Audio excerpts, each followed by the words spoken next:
Hello and welcome, welcome. So good to see you here today. We've got Mumsy in the house. Woohoo! Good to see you. Oh, we had a great show last night with our music trivia. That was fun. Had lots of people in there.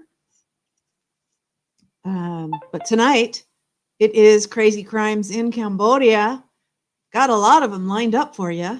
It's been a busy week, I guess.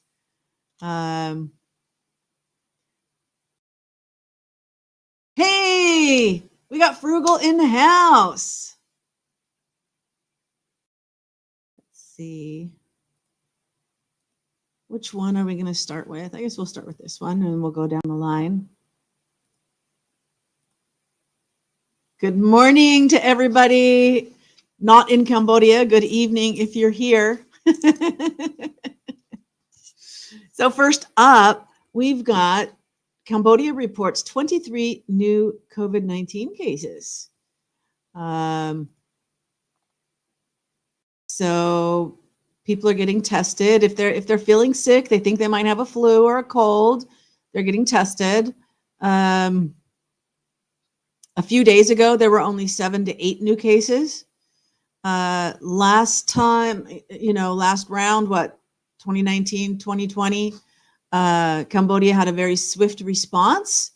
So we didn't suffer as much as other countries around the world. It says the total tally of cases this year, right, is 139,421. Oh no, wait, does that include?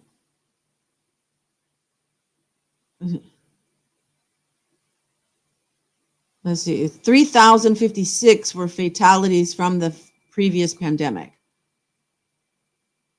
No, so I think that includes the pandemic, 139,421. Because 136,29 have recovered across the country of the whole thing. Okay, so they are promoting people getting vaccines. That's it. That's the thing. I know a lot of people are talking about, is this gonna be COVID, 2.0, I guess is how you would say it. Hey, we got Traveling Fools in the house. Yo, yo, yo. We'll have to wait and see. I've got my flights booked for September, so hopefully nothing happens before that. Okay, next up. There was a man's body found in Phnom Penh River. This looks like the Tonle Sap River. And what was unusual is that he was tied to a rock. So here's his body, and I guess maybe this is the rock that he was tied to. Via a rope, okay. We need that detail. Every detail is important, right? 5:30 a.m., probably found by fishermen. He's not been identified yet. Yeah, found by a fisherman who immediately reported it to authorities. So don't have any more details on that, but it was different. Keep it there. Yeah. Well, Thailand has it worse than us. So keep it in Thailand. Okay, next up, let's see here. We have got residents say that a cowhide factory is responsible for fish deaths. Yeah. Hey, and in Cambodia, they take fish very seriously. Don't mess with the fish. So this is down in Sihanoukville, and the village says that the nearby cowhide factory is discharging liquid waste into the local river, and responsible for a lot of fish dying. So this was May 28th. Here's a picture, I guess, along here. I don't know. Is this the waste? Oh, yeah, it's pretty dark. It's pretty black. Yeah, that's yucky.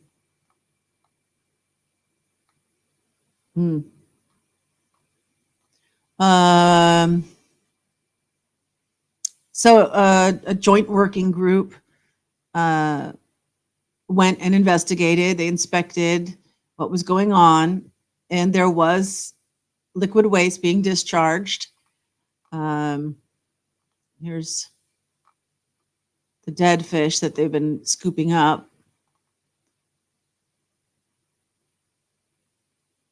So there is discharge, but there's no immediate report from experts on whether or not that discharge killed the fish, or if there's something else that killed the fish. So they're still looking into it to figure out the cause. Yeah, Prahak is life here. That's right, Frugal. I mean, don't mess with the fish. No, I don't know if the cow. It didn't say if the cow factory was owned by someone Chinese.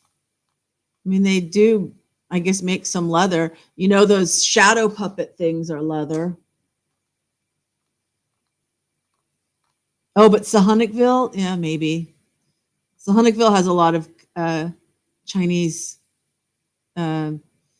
influx. Okay, share this tab instead. Snacks scatter after moto hits a tuk-tuk. I almost didn't include this one. I thought, well, you know what? Why not? Because it's kind of odd. That's what we do, is crazy crimes. So here's the motorcycle. It had these green trays filled with like bread type snacks that were probably stacked up and tied onto the back of the motorcycle. The headline says that the motorcycle hit the tuk-tuk. So let's see if it says anything. So it was in Phnom Penh on Street 271.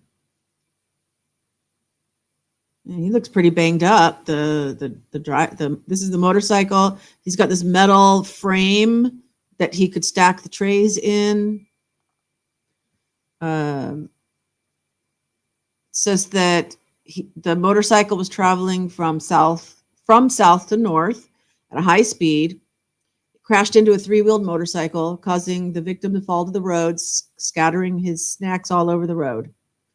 Both parties negotiated and settled the matter at the scene, with the motorcycle owner paying 170,000 reals. So 100 is $25. Another 60 would be another 15. So less than $50. In fact, $750, less than $50. $42.50, if my math's right. And that's the way you handle things a lot. You don't go to court. You don't get arrested. You just negotiate. Whoever's at fault pays. Oh, man. Khmer snacks are the best. Love them. What a shame. Yeah, I saw you eating some Khmer snacks in your last video. Okay, so smelly suitcases found. Uh-oh, smelly suitcases. But when they opened them up, expecting to find rotten meat or maybe body parts, they were empty. And this was Chba Ampo in Phnom Penh. They had a foul smell. A large crowd of onlookers gathered at the site of the find in anticipation of the opening of the cases. Yeah, that's a large crowd. Oh my gosh. The police immediately went to inspect the location. They found they were empty and had nothing in them. Aww. Nothing to see here, folks.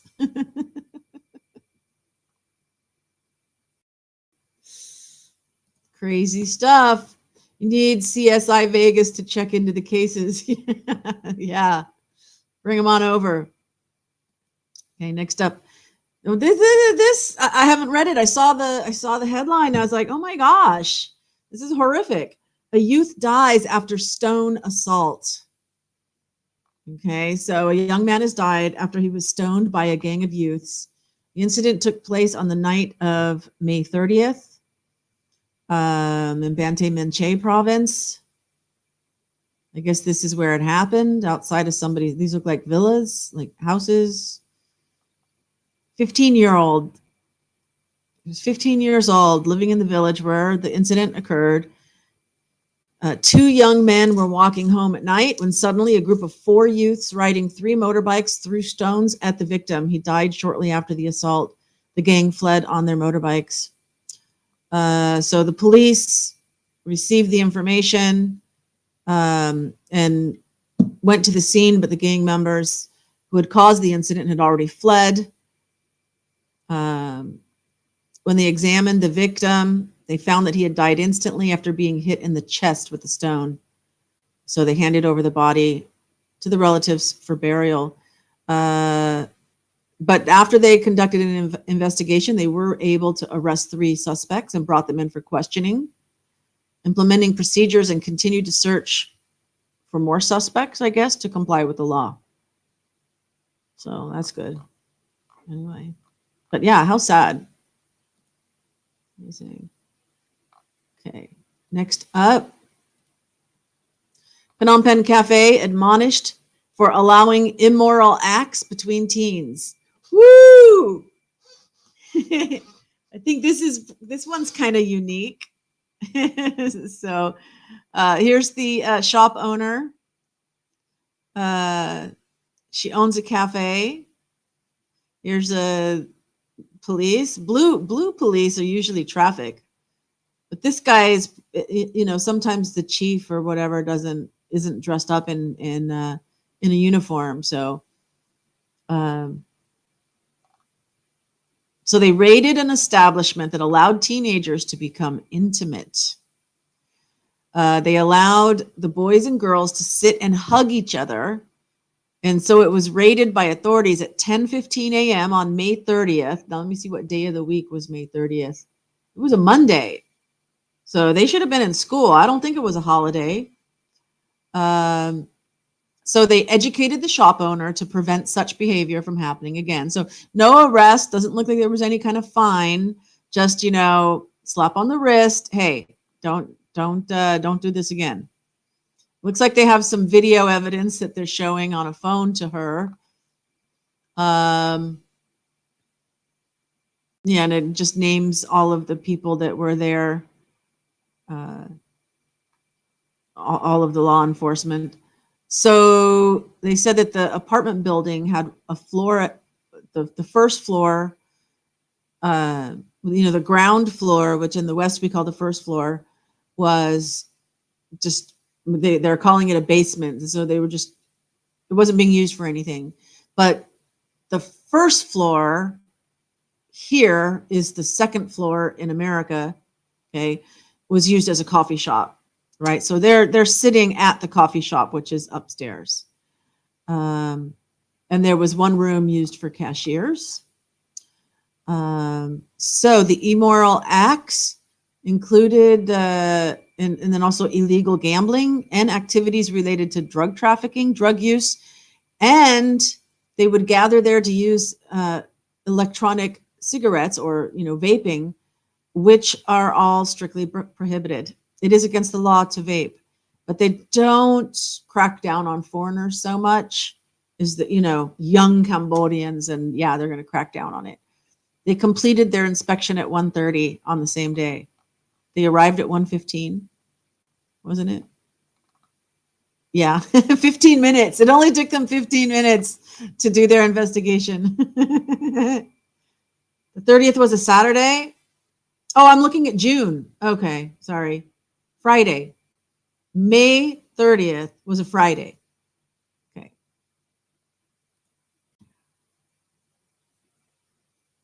Here we go. They're playing some Barry White to get them in the mood, maybe. I'm not going to try and sing like Barry White. So police arrest a foreigner on charges of assaulting a captive Cambodian woman. So this is the probably condo type apartment. Here's the guy sitting on the floor.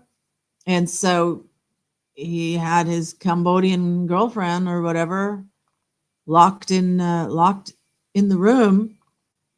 So she was 20 and SA'd by her Chinese boyfriend, causing injuries to her entire body. Well, that's not good. Down in Sahanoukville.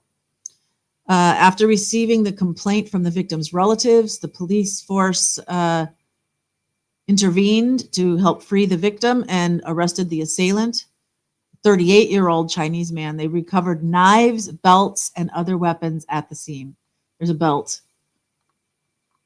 Oh, and knife. The victim has been handed over to her family for rescue while the authorities are interrogating and preparing the case for further legal action against the Chinese attacker. So yeah, you got to be careful who you date. All righty. Fugitive arrested for spanner assault. Now, if you're not from the UK, a spanner, as you can see here, is a wrench. That's what they call a wrench. So this guy was, I think, trying to cross the border illegally or something. Or, provincial lines. He fled through provincial lines. So there were two assailants in a vicious attack. This was also on May 30th. This was in Kokong province. 21-year-old man is the assailant that they arrested. 8:30 a.m. on the 25th, they received a complaint from another 21-year-old male, that at 7:50, the victim and his friend, a 25-year-old male, both living in the same village, were riding a motorbike home from a restaurant. When they reached a fork in the road, they stopped the motorbike to buy some grilled chicken to take home. And while sitting and waiting for the grilled chicken, the two suspects, a 21-year-old male and another unknown person, rode a motorbike without a license plate, came from the north, stopped near them. Gosh, this is detailed. Took a wrench and slashed him on the left arm and the top of the head, causing him to bleed and suffer serious injuries. After the attack, they rode back north. So he was taken to the hospital by his friend. And 6:30 p.m. on the 29th, so that's 4 days later. Yeah. 5 days later, the police arrested the suspect, that's 21, at a hotel. And then at 8:30 a.m. the next day, they seized the wrench that had been used for the attack. But there are accomplices that fled, and so they're searching for them. But currently, the suspect, along with the above evidence, has been transferred to the court for further legal action. Good. Doing their job. I'm glad the authorities responded as quickly as they did for her. Yeah, for the girl that was locked up. Yeah. You know, he could have killed her. I mean, I'll tell you, there's cases, I don't know how many we've done on the shows here, where women or men or people jump, in quotations, from condos and from balconies. Some of them very high up, some of them just 3 or 4 stories, but some of them pretty high condos. And it's always wondered if they got pushed or if they jumped. You know, I could see this ending in, like, if she did die in his custody, then him just throwing her off the balcony and figuring that the trauma from the fall would hide evidence of what he had done, the abuse that he had done, because obviously he'd been hurting her. So yeah, I'm glad that they were able to rescue her. That was good. Okay, next up. Speaking of, this is a good lead in. 146 women have been rescued from China after being trafficked, I believe, this year. They were deceived by a broker, which means like a matchmaker, in a sense. I mean, from the girl and the family perspective, they're getting a marriage, and the family will get a dowry, so they're paid a dowry. which as we look at it now is like human trafficking, right? You're selling somebody. But that's what they think of it more as a dowry custom. But 140 women from one broker, it looks like. So this is in the first 5 months of this year. They had a press conference to talk about, about the women that they've brought back. They're receiving the victims at the Phnom Penh International Airport who were trafficked abroad under false pretenses and have been rescued. In the first 5 months of this year alone, 146 Cambodian women have been repatriated. So in some cases, women were found traveling overseas with Chinese boyfriends they had known for only about a week, while others were heading to China with the intention of marrying the Chinese men. Okay, so I'm really glad that they are, one, taking action on people that have had this happen to them, and number two, they're really getting the word out to prevent other young women from, believing these lies and getting trafficked. Jumping in with assistance. Yeah, good work. Okay, so next up, the military police, the Phnom Penh military police, which is the gendarmerie, they call it, have opened a new complaints section. Like, look at this. We're getting a little bit modern here in Cambodia. It's not so third world as you might think. So to better serve citizens, they've got these complaint windows now that you can go in and make a complaint. A new reception area. So, I mean, this isn't really for foreigners. It's more for Cambodians. And there's a 24-hour. Oh, this reception area is 24 hours. Oh, no. The hotline is 24 hours. Okay. And now they can come to this reception area that's air conditioned, and professional officers provide friendly service. It says that the facilities and decor are said to rival those of a bank or a star-rated hotel. He added, all complaints are free of charge. And that is something that they need to say, because a lot of people believe that anyone can get the police to do, like if you have a neighbor or something, a complaint, some kind of complaint that you want to file with the police, that they're not going to come and do anything unless you pay them. And I haven't seen that to be the case myself. I'm sure that it happens, but there is a reputation, and it comes from somewhere, where there. I remember when I first moved here, like the traffic police were paid $40 a month salary. So when they pulled over a car for speeding or for driving with its lights on, or not driving with its lights, well, they didn't work at night. They only worked during the day. So if they pulled you over, they just wanted you to give them, $2.50 or $5 or something, and then they just let you go, because that's how they supplemented their income from just $40 a month. But I think that they've now they call civil service workers, you work for the government in some capacity.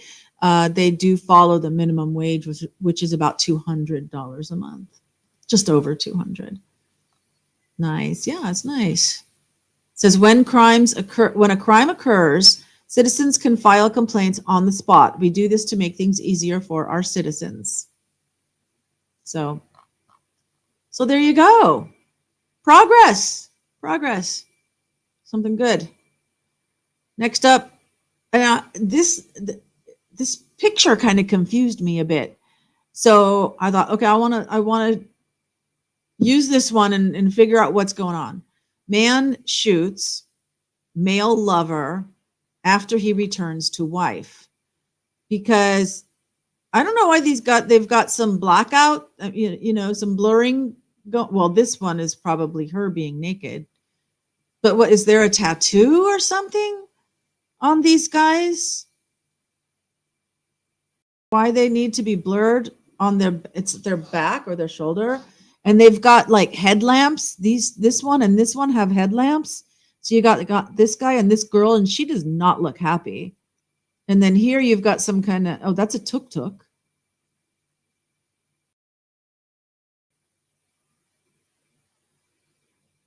Just the whole thing looks weird. So I wanted to see like what's going on. So the jilted lover shot his former paramour after he returned to his wife. This happened about 9:35 p.m. on June 1st in Prevang province. He was 39 years old. 39 years old. Oh, the victim and the perpetrator were both 39 years old. The victim had a wife in his hometown, but they had a fight, so he went to do business in Phnom Penh.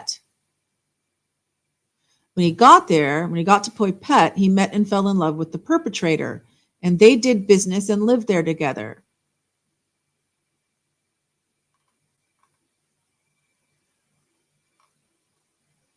Man shoots male lover.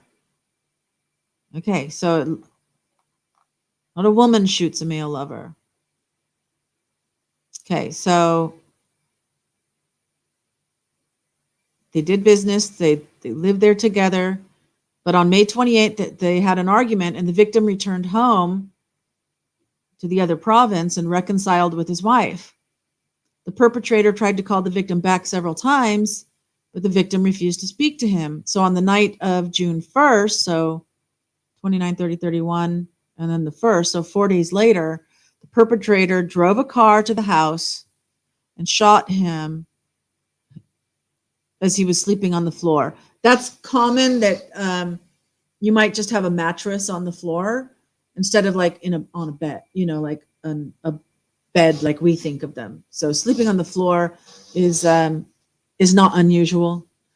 One bullet hit him in the right cheek, seriously injuring him, and then he fled.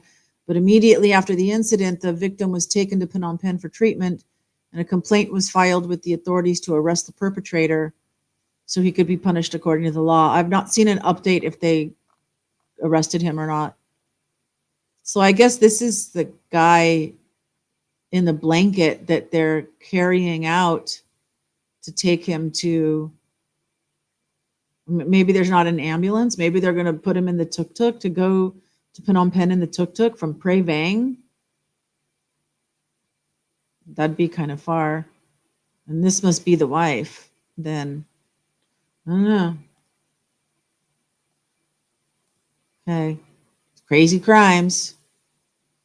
So next up, Cambodia wages war on online scams. Thousands arrested in ongoing efforts. So they're talking about a period of 2 years. Here's like a bunch of people being arrested, put into like a bus. Excuse me. So these online, when you guys get a phone call from somebody that's scamming you, not so, maybe they also do the email things and stuff, or any kind of, they might find your contact on Facebook, right? Facebook scams, fake profiles, you've been hacked. Where are those hackers? A lot of them are here. And a lot of these people are being tricked to work here. So they'll get they'll get a large office building or like an apartment building, and every room has people operating the scams, and you've got to get a certain quota, or they beat you or kill you if you try to escape. I mean, they lock you in, they'll beat you and they attract people by promising them that, oh, there's this, they say like it's a call center job, like a customer service call center, when really it is these online scams. But once you're locked inside, you can't get out. And so there's been a lot of, over the last 2 years, sometimes the government depends a lot on tourism. So they don't want Cambodia to be seen as having these things happen, yet they also want to crack down on it. But there's a lot, there's going to be somebody at some level that's getting a kickback for letting them be there. So something will set off a raid happening on one of them, right? These people happen to be in Banteay Meanchey province. The authorities are reporting that they dismantled 47 operations and arrested nearly 5,000 individuals over the last 2 years. So they are doing something. It's not all just Chinese. I mean, maybe they're run, like the people running them are mostly Chinese, but the nationalities of the people that are working in them are, a lot of it's human trafficking, as I described. And then of these 4,840 individuals, 27 nationalities were represented and 579 were women. So the majority are men. But he did say that only 214 were officially identified as victims of human trafficking, right? Because I think that if you answer the ad to come work someplace and then you're held against your will, it's not the same. Maybe they're counting human trafficking as like you were owned by someone somewhere else and brought here to work, so you were trafficked into the country. Maybe I don't know how they're defining it to get the numbers. Of those arrested, the largest share is Chinese, but they are cooperating. They're cooperating internationally with other governments.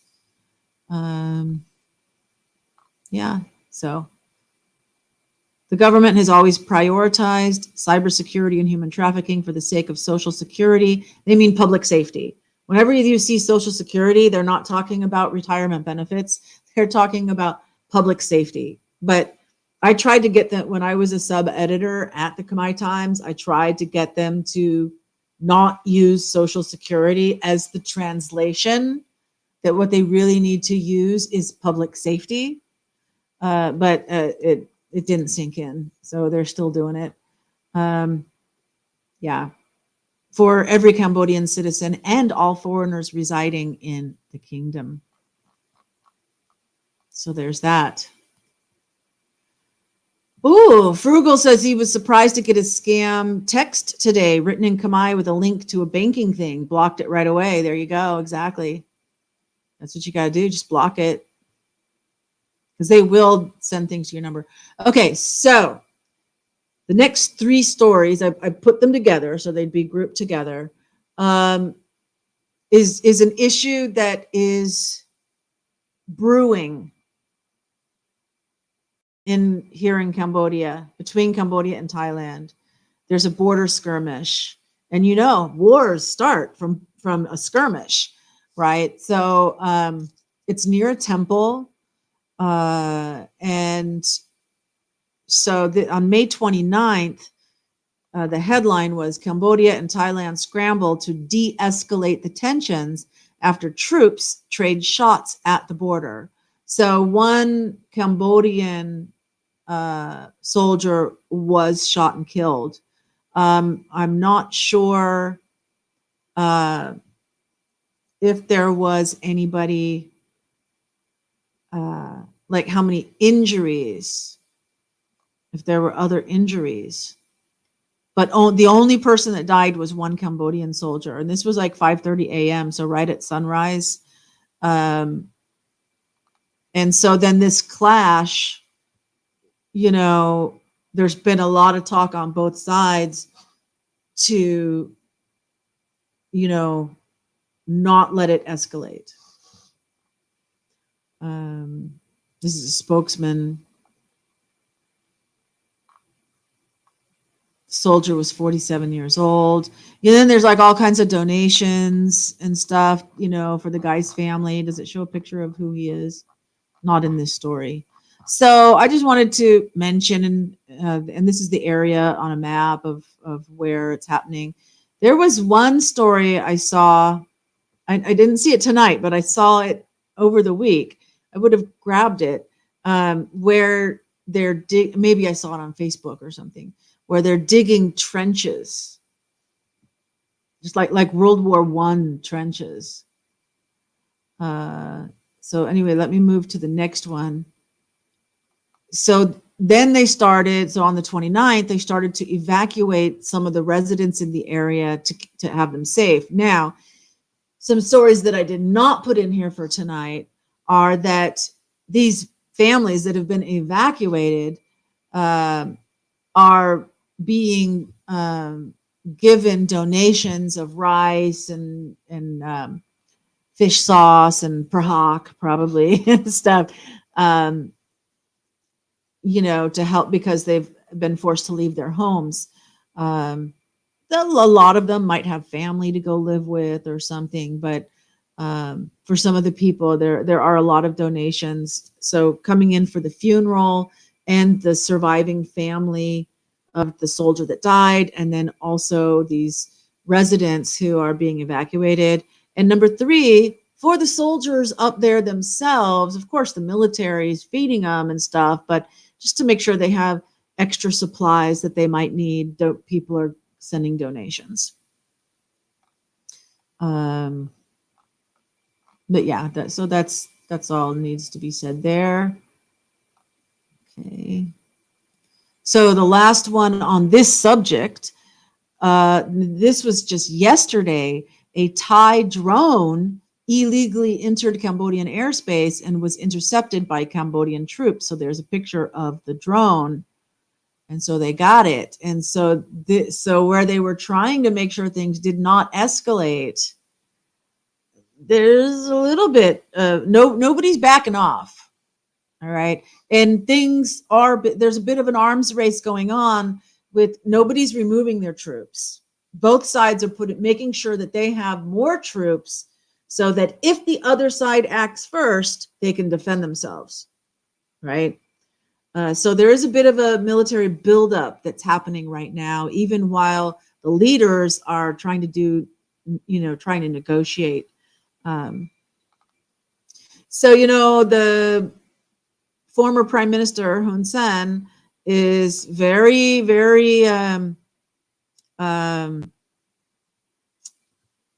he likes to voice how he had the win-win policy to, I'll leave that on the picture.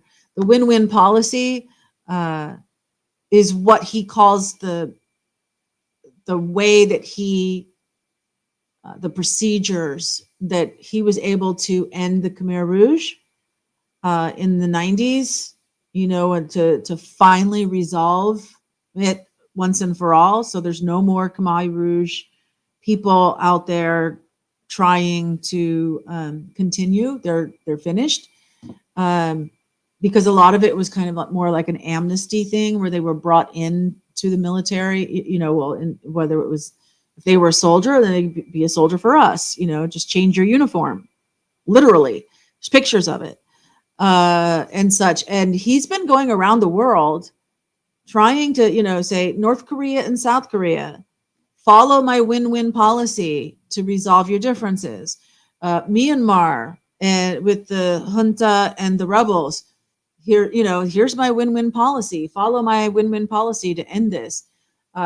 Ukraine and Russia, Israel and Palestine.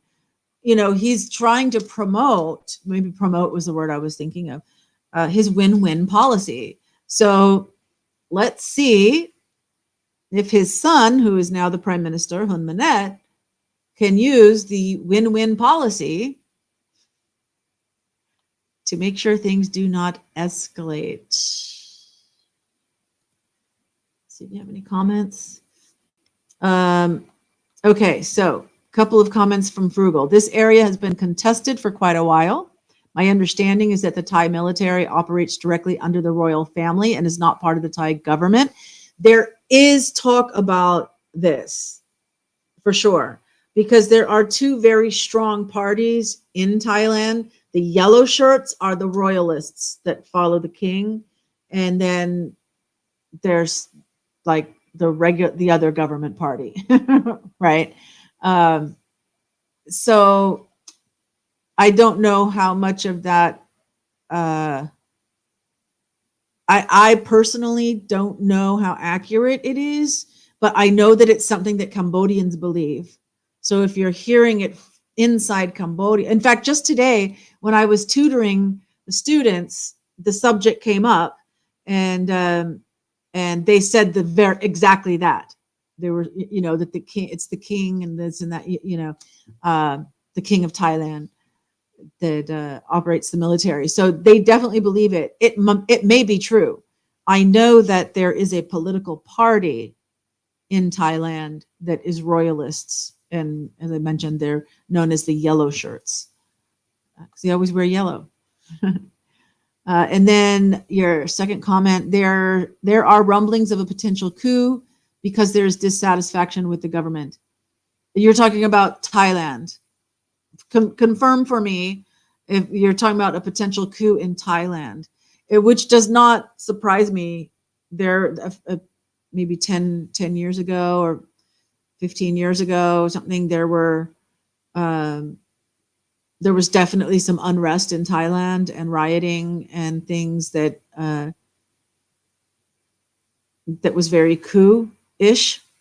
And I just remember thinking, the first time I came here to Southeast Asia, right, I flew to Bangkok and I spent about a month in Thailand. I think I had 2 months in Southeast Asia from flight arrival to departure. I think I had 2 months. And so the first month was in Thailand.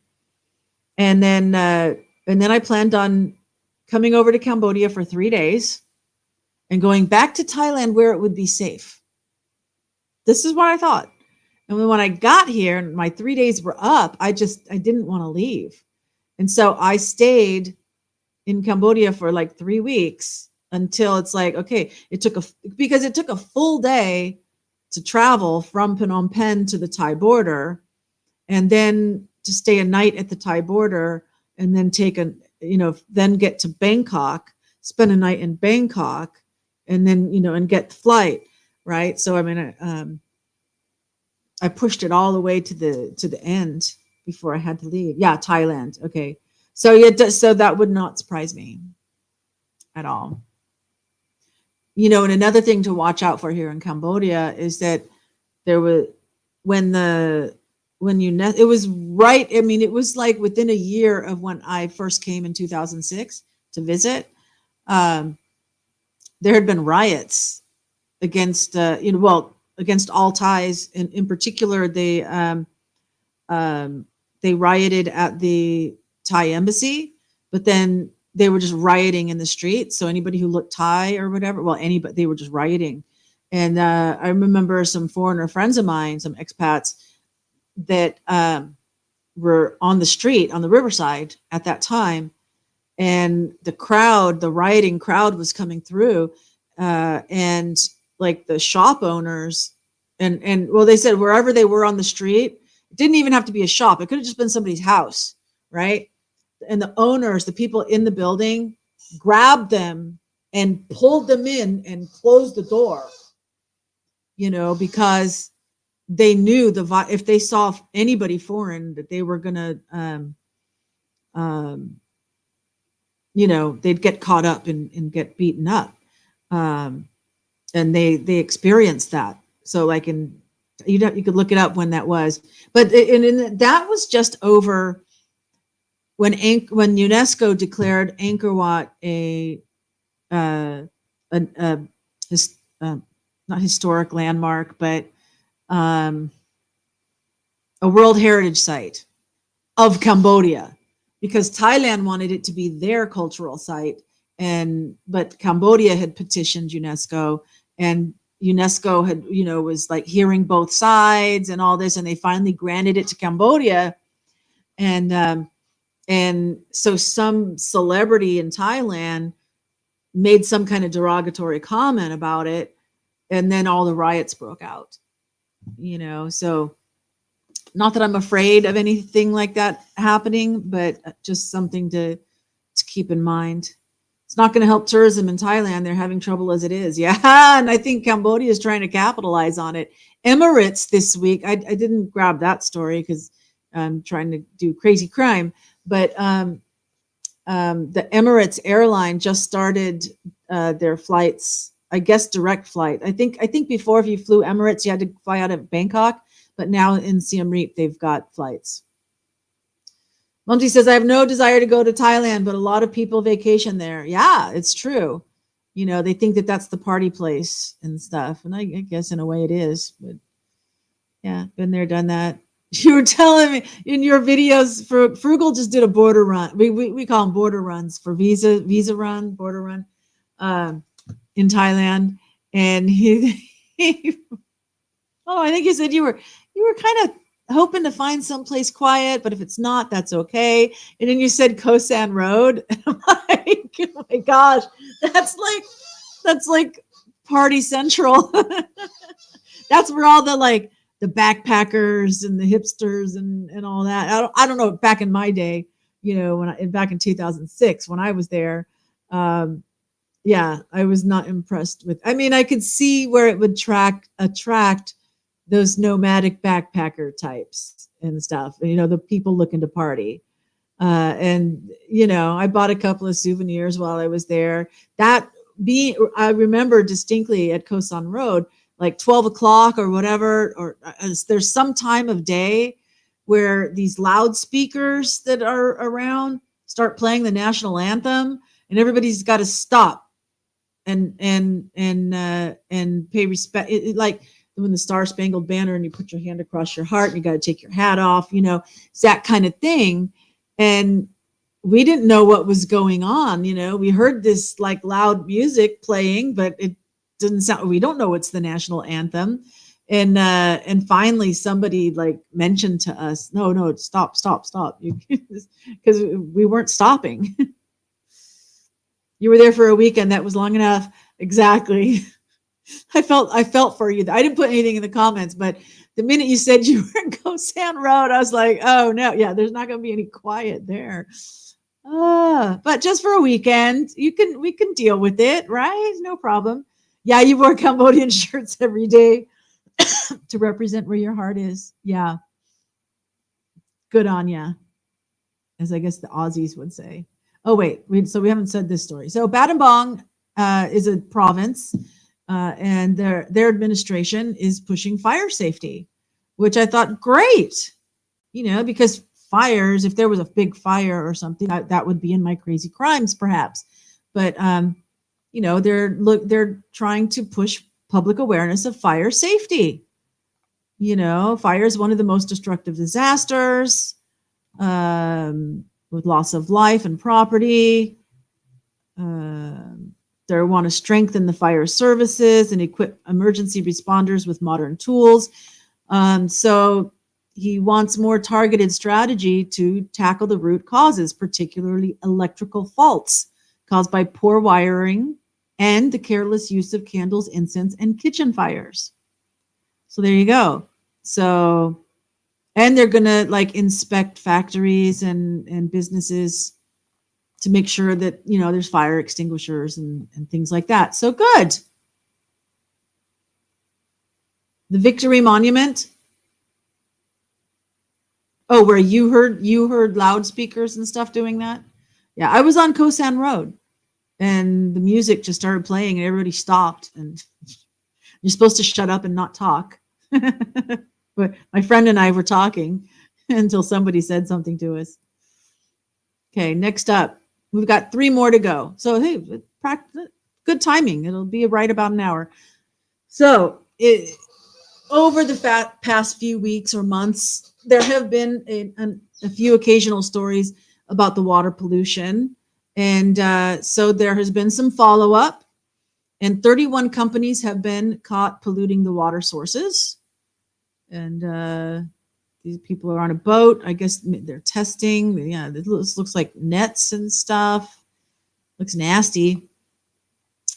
So they were found to have discharged untreated liquid into bodies of water during the first 5 months of the year, with 2 mango processing factories in Kampong Speu province now facing legal action for their serious environmental violations. That's one or two of the stories that we have had.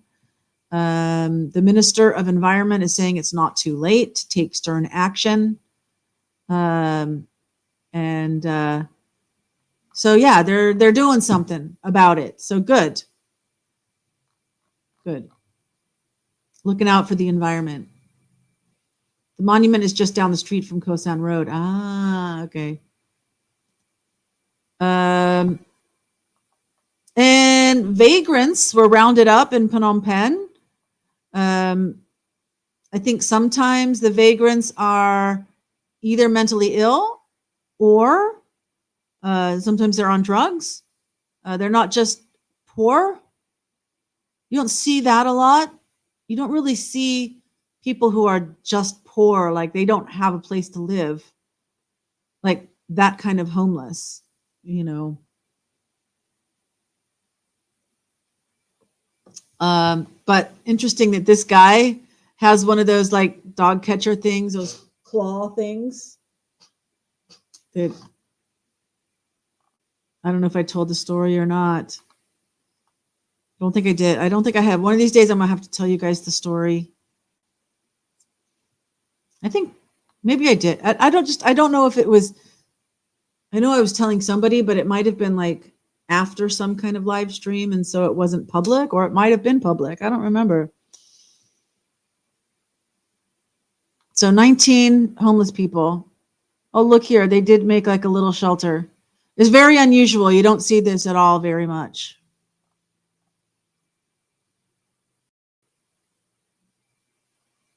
Yeah,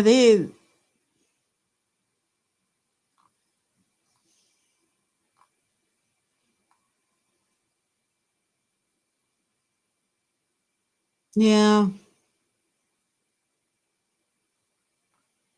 I don't know if they're like on drugs.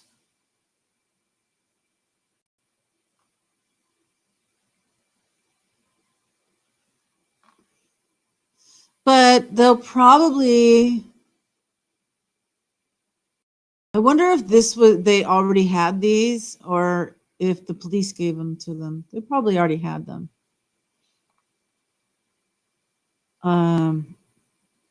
Looking to see what they did. After being arrested, the homeless were sent to the Phnom Penh Municipal Department of Social Affairs.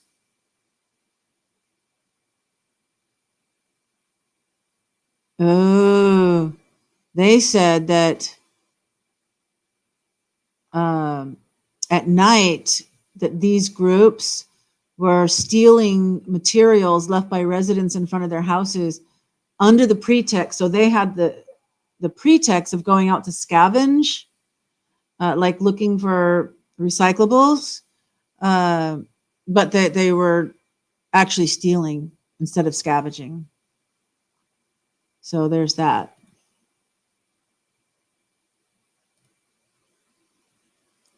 Oh, it's got to happen once a night, right? There, this is the people. I'm scrolling through all these pictures, and I'll just go through them again for you. This is what I was saying is unusual to see, like an encampment thing like this. And here they are. This is what I was trying to see. Well, might they be drug users or what? You know, maybe they're just migrant. You know, maybe they came from the countryside, you know, and didn't have a place to stay, and so they ended up in the fields. But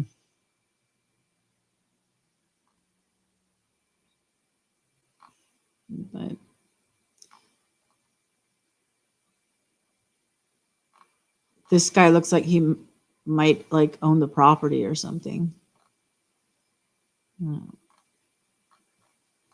So that's that.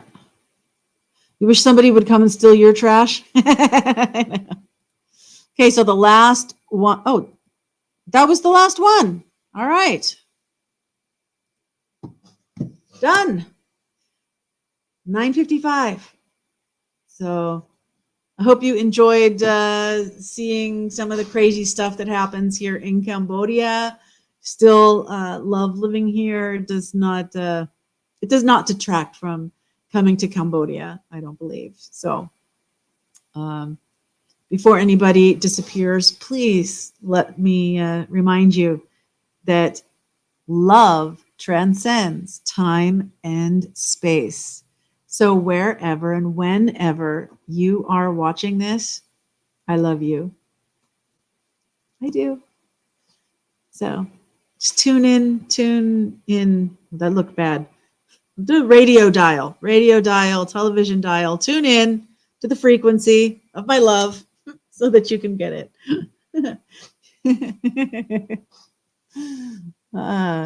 Tomorrow night, some kind of trivia. It won't be one that I've made myself because Traveling Fools has not set me up yet on making one. And I have a feeling it would take a couple of days for me to actually make a trivia. So even if you set me up tomorrow, I'm probably not going to have it finished and ready. But if you set me up tomorrow, I might have some time to have one ready for Tuesday. Maybe instead of Mad Mardigan, we'll do maybe I'll have different rounds. That like one round is crooners and one round is classic rock and one is alternative rock and stuff. You know, I'd love to do it. I'm looking forward to it now. So that's it. That's it for tonight. I hope you come back tomorrow for whatever kind of game we will play. Oh, Mumsy, I did. You know what? In my saved messages in Telegram, that's where I put like I find something during the week that I want to use, in particular some kind of trivia, and the game that had options in it, I actually had that link in my Telegram saved messages. So I will check out the channel that did that game and see if I can find a game that has choices. Even if we do general trivia instead of music or something, music or movies or whatever, maybe we'll just do general trivia, but I'll try to find one that has options. Okay. Traveling Fool says he'll have a free moment soon to teach me the programs. Well, excellent. Just let me know when. I'm good.